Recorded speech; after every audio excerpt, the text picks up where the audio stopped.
What's up guys, Racing Nation TV here, back with another video, and today we have some interesting news to talk about. Today NASCAR announced their qualifying procedure for the Bristol Dirt Race coming up later this month. They also announced some things like what the pit stops are going to be like and the choose cone rule not being a thing at that race. Both of these are implemented for both the Truck Series and the Cup Series, and they will be including things in the qualifying format like passing points. It's going to be a qualifying heat.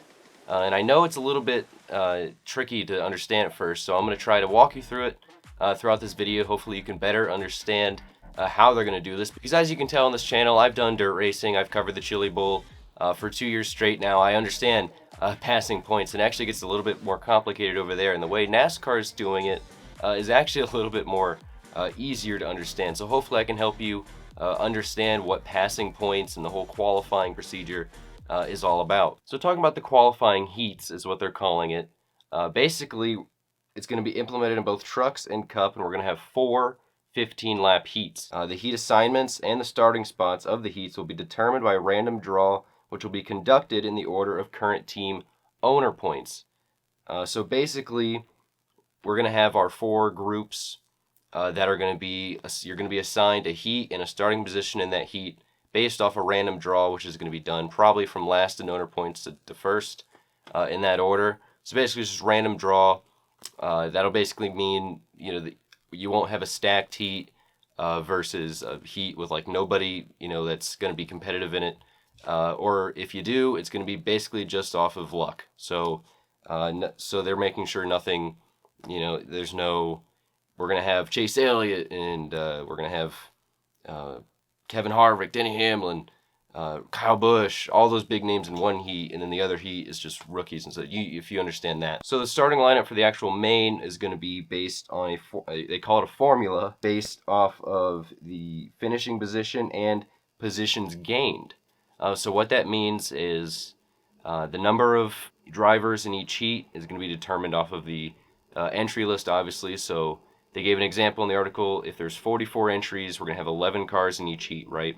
So that's 11 cars in 4 heats. And let's say based on the random draw, you start first and you finish first. You get 10 points. If you start 10th and you finish first, you get 10 points. And then you also get the extra 10 or 9 points that you get for passing that many people. So then your point total will be 19 or 20.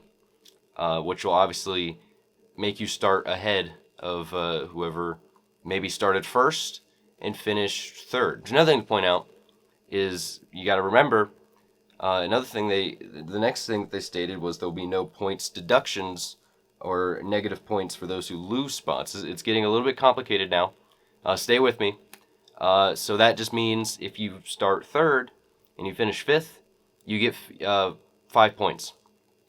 You don't lose points for losing positions. You only gain points for gaining positions. Are you still with me? So to sum it up, just keep in mind, if you start first, finish first, you get 10 points. If you start, 11th, and you pass 10 cars, 20 points. It's that simple. It's simple. It's a little bit overcomplicated, especially for NASCAR. The reason this is done, the reason NASCAR did it is because they wanted to go in more of a dirt racing roots type of thing for this, besides heat racing. And it's a little bit confusing to me. This is what I'm going to go off a little bit. I'm going to go off of talking about how it's going to be set up real quick.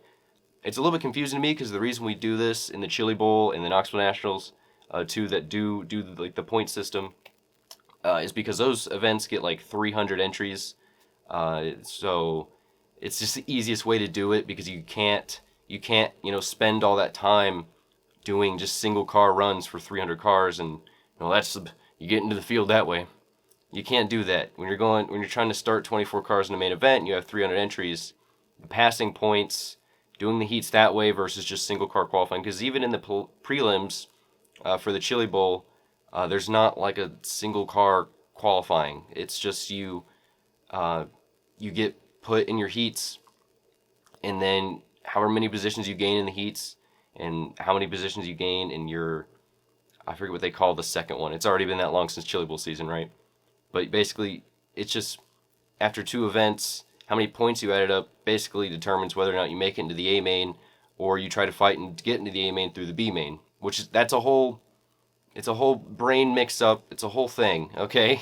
But for NASCAR, only having 44 cars, and I believe only four cars aren't going to make it, which obviously because of charters, it's going to be you're going to know who's locked and who's not. Usually in dirt racing, the only locked in spots are like just 3 or 4 entries for like Chili Bowl. It's Vyrock, the winner from the year before, and I think there's a third one. I believe there's a third one. But yeah, there's another champions provisional, I believe. But there's only a few, whereas in NASCAR, I think it's like 38, 37, 35, something like that. But yeah, so that's where it's a little confusing, or it's going to be less confusing than dirt racing for NASCAR.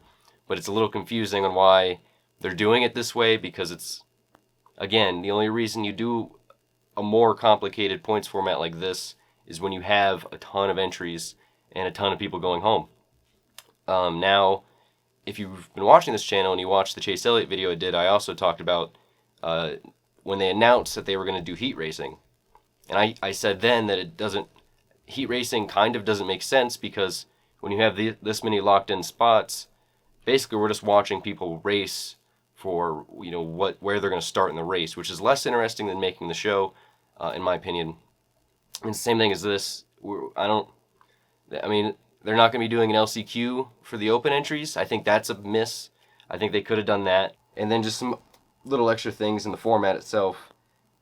Combined, the tiebreakers are going to be done by owner's points. And that's about it for the format. I mean, just once again, I'm going to go over it so it's clear.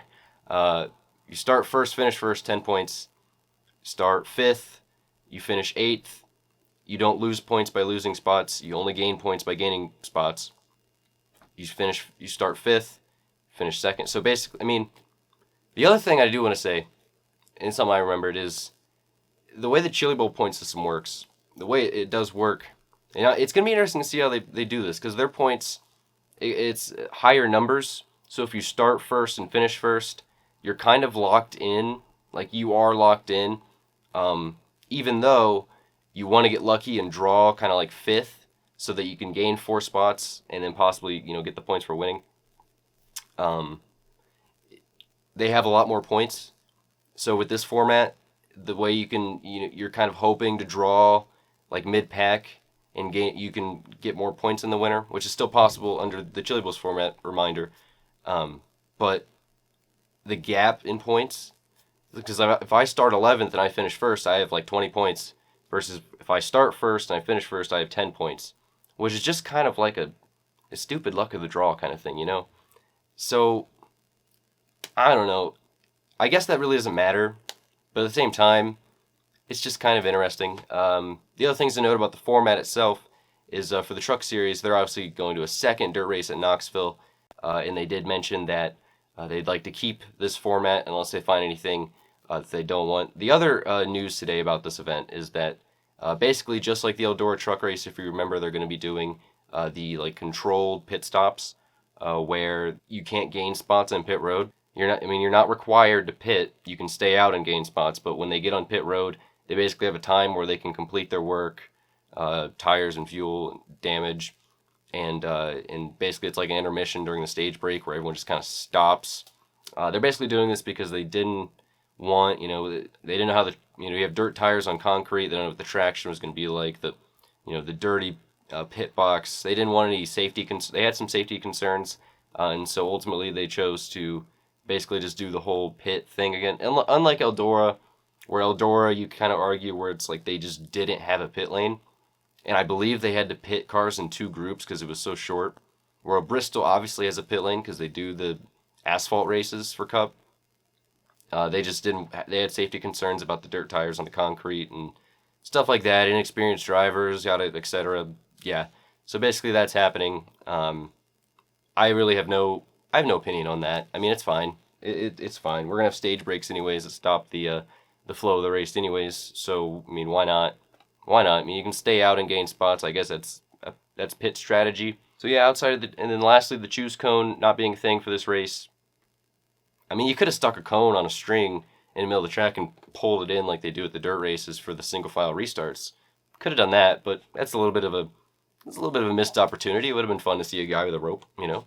But anyways, that's about it. I hope that this video kind of cleared up the format for this race for you a little bit. If you have any questions, drop them down below in the comments. I'll be happy to answer them if I wasn't too clear in this video. Again, I understand the format. Explaining it's a little harder. But if you're not familiar with dirt racing or passing points or any of this, like I was last year when I first started watching the week leading up to the Chili Bowl, I'll tell you, once you watch it, you'll understand it. And it seems like a lot, but once you watch it, it'll all make sense. It'll all make sense. It's like I said, a little bit unnecessary, yeah, but they're doing it, and it's not as bad as it seems. Basically, it's just not that bad. So if you enjoyed this video, make sure you hit that like button. Go subscribe to the channel for more dirt racing content throughout the season.